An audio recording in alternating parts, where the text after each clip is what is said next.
Le origini dell'abbazia sono strettamente legate alle reliquie di Santa Bona, al secolo Cornamunda.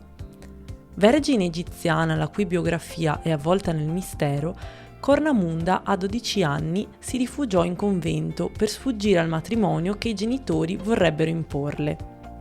Divenuta monaca con il nome di Bona, dedica la propria vita a Cristo. Dinanzi alla morte di una consorella, esprime il desiderio di seguirla e dopo 3 giorni spira, emanando un profumo soave.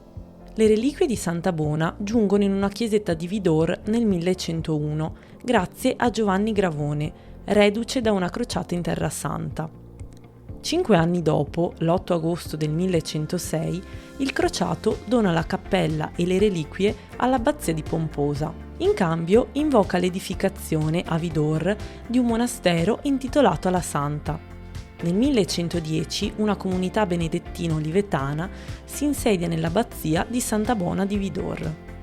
All'iniziale prosperità segue un inarrestabile declino culminato con la soppressione della comunità religiosa, decretata nel 1773 per volere della Serenissima. Pesantemente danneggiata durante la Grande Guerra, sebbene adibita a ospedale militare, l'abbazia viene restaurata a partire dagli anni '20 e oggi, dopo complessi interventi architettonici, l'abbazia è tornata a nuova vita. Attraverso lasciti e donazioni, l'abbazia estese col tempo le sue proprietà, diventando importante centro agricolo, cui fecero capo intere generazioni di fittavoli. La fortuna dell'abbazia di Vidor fu l'incontro con una famiglia signorile che, per discendenza femminile, non l'abbandonò mai, anzi, ne curò gli edifici e promosse fin da subito lo sviluppo dell'agricoltura, dell'allevamento del bacco da seta e della vite.